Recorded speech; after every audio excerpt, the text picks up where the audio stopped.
Welcome to Act 2 of this Final Fantasy Tactics All Archers Challenge. We are heading to Dorter Trade City once again. This is Dorter 2, we call it, and we have a couple of guest characters again in this one. It is Gafgarian and Agrias. Gafgarian normally is a Dark Knight who is using his Night Sword ability to drain a bunch of health from the enemies here. Agrias normally uses Stasis Sword and Split Punch to give them stop and death sentence status. So we're not using those today. They are not archers, however, because they come in at level 1 in their base job class, and unfortunately, archer is a job level 2 in your squire class or your base class, so they don't have access to the archer class. What that means for this challenge run is that they are in their base class, but they have all abilities taken out that an archer couldn't use, and they're using no equipment that an archer could not use, which means because they're big, heavy knights, basically they're just using battle boots. They just have an accessory on. So they're pretty much naked. They're going to be very close to useless in this battle, aside from just being damage sponges. And it's okay. It's okay. That's certainly something to be said for having a couple of meat shields in a fight like this, where we're certainly outnumbered, and then especially to have two characters performing well under their performance level that the game was thinking when they designed this, when they balanced this level. So this will be a bit of a challenge. It will require spacing out of damage on my archers as usual. So there's Agrias just charging forward and delivering a punch to that archer for a big 8 damage. So again, that's something an archer could do, so we're letting Agrias get away with that. I would love to have bows in their hands so they could work with us to plink these guys down. That archer has the high ground, so she is going to be charging up. And I believe I may have shields in their hands, since archers can equip shields. I may have shields in their hands. I can't remember, though. I see 85% on the hit. That seems high, so maybe I didn't put shields. But anyway, now we can get in position. We are at a disadvantage for numbers and in position down here because of that incline. That archer at the top really enjoys quite a range over us. So we are just going to have to do our best to bunch up down here and wear them down as quickly as we can. And again, watching the turn list is going to be very important to make sure that our charges can go off, looking at what those mages are casting, paying attention to where they're targeting their spells so that we don't accidentally walk into a charging spell during turns like this. And sometimes it is difficult to see where they're targeting. If the camera is rotated during the enemy turn, it's difficult to get that rotated around sometimes to where you can see exactly who or what they're targeting without just watching the character portrait. But even the character portrait isn't always quite telling if it's a generic unit, not a story unit. I'm counting squares for Ramza here, and again, things are pretty critical in this battle, positioning and attacking. So I'll be working very deliberately through that. So now the charges, they work by adding to your speed and your physical when you're using a bow.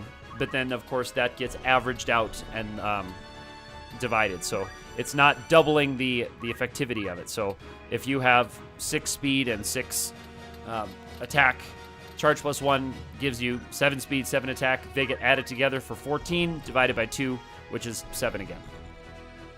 And if one is 8 and one is 7, then they get added to 15, divided, you get 7.5, and then that gets rounded down to 7 anyway. So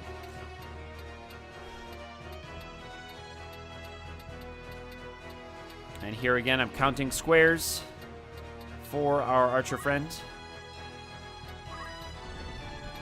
trying to get her in position, and I'm also looking at heights there too, so I'm not only counting distance, but I'm also checking the elevation of every tile here. And you have so many 0.5s you have to be careful of, because it's 2 whole units of elevation that allow you to get the disadvantage or the advantage for height. Here comes the first spell. We all avoided it but Gefgarian, and again, he's our meat shield, so that's important. And then Agrius eats the ice. And he avoids the arrow. Nice.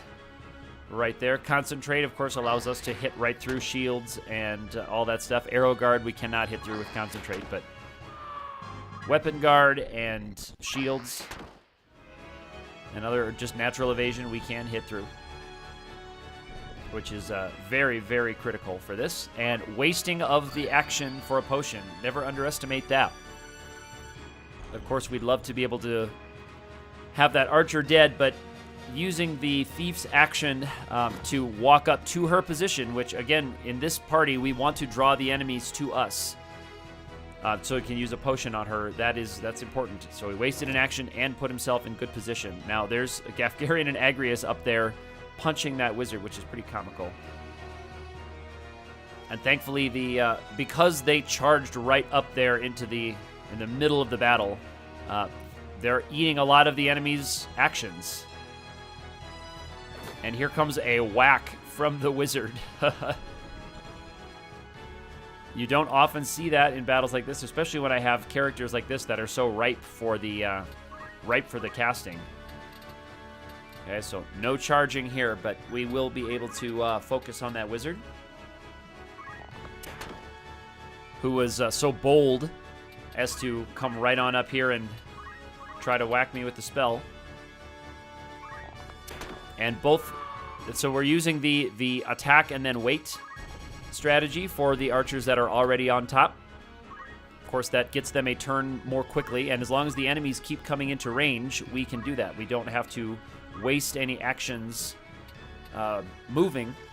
So why waste the action moving somewhere? Just wait, get the turn again, and just keep the arrows flying. And I can't quite get to that charging archer without moving, and I'm just going to keep working on this thief because I don't care about Gefgarian and Agrius. I will let the enemies eat those up. If I can take another unit out over here and then just have it down to, one wizard, one archer on that side. Oh, two archers. One wizard, two archers on that side. It's hard to see in between those buildings.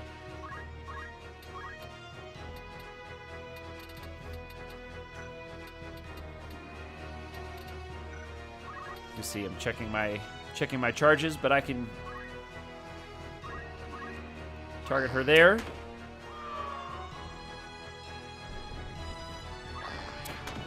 There's the thief. And I probably could have done that a little better with the Agrius attack. I probably could have gotten her if I had been a little more careful on my damage watching. I probably could have gotten her before all of this stuff happened. And used a lesser charge. Now that is a case of the stepping into the line of fire there. So I was targeting the archer behind the thief. The thief moved into the line of fire, and it's not a bow gun. I was using an actual longbow, but because of the elevation, I think we were taking a line of sight shot rather than an arc shot. So, but I'm still kind of figuring out and feeling my way through how all of that works. So here we go. And there's a couple things I can do here. That thief with the item subcommand is going to be healing other characters, which is a problem. But there's speed save right there, so she's going to be boosted from a pretty low damage attack, which is good. So the thief, it can just run around wasting actions, using potions, allowing us to just keep plinking all the characters while he's trying in vain to heal them up, and they're maybe retreating. So there's a lot we can do with that knowledge, because getting a weak unit, the save fading life AI plan will make them go after that. And here we're going to finish off this wizard before the spell can go off. So that's what happened to the other wizard before. We're just too fast to get turns, even charging just a spell like fire. We get too many actions between.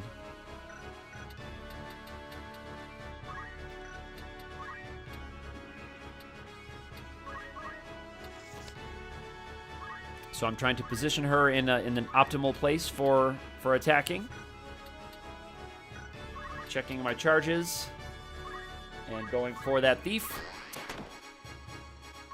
And again, the time ticks, how that works. So as the battle goes through, ticks of time happen, and then each unit of tick, everybody's CT goes up by a value equal to their speed. But then charges take a certain number of ticks before they go off. So charge plus 1 takes a certain number of ticks. Charge plus 2 takes another tick. So that's why you will see funny things about that, because it depends on where everybody's CT is when you start a charge. And that becomes very important here, where we have to be very efficient with our actions and do kind of the most damage we can to squeeze out every few extra hit points on these enemies that we possibly can. But so far, our damage has been well spread out, mostly thanks to Gafgarian and Agrius charging up into the battle zone there to eat their initial volley, while we were able to kind of divide and conquer some of the individuals. So it helped that the first spells of the mages went after them. It helped that the first few shots of that archer up on top were at them because they were charging right up to the middle. Now the enemies, of course, are focusing on us, and things are a little more dangerous, but of course there's a few enemies down, so they are more manageable. And that's what a lot of these battles are going to kind of be. As aggressive as archers can be, we have to play pretty defensively and pretty safely for a lot of these fights.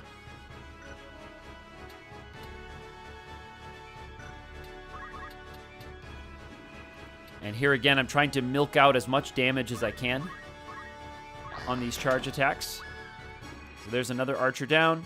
We do have the thief with the item ability.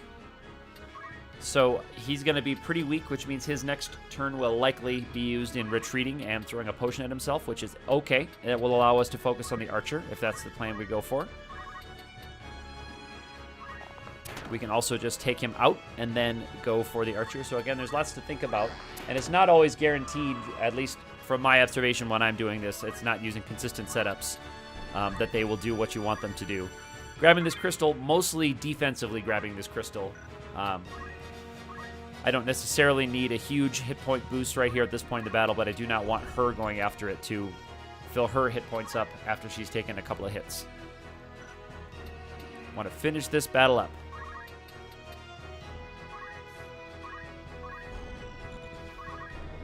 See, now those archers are finally coming off of their little perch right there. They were so effective up there on that little spot. Can't go before Carmen, so we are just going to go right after Carmen. Boom. And all of our attacks can just go off. We have one more charge attack going after Carmen. And that should be it. Arc shot, headshot, dead. So that there is the Dorter Trade City 2 battle. So stay tuned for more exciting Archer action here in Chapter 2. Hit that thumbs up button, subscribe if you haven't already. Let me know what you think about the run so far. Give me any suggestions for later on this run or future runs in the comments.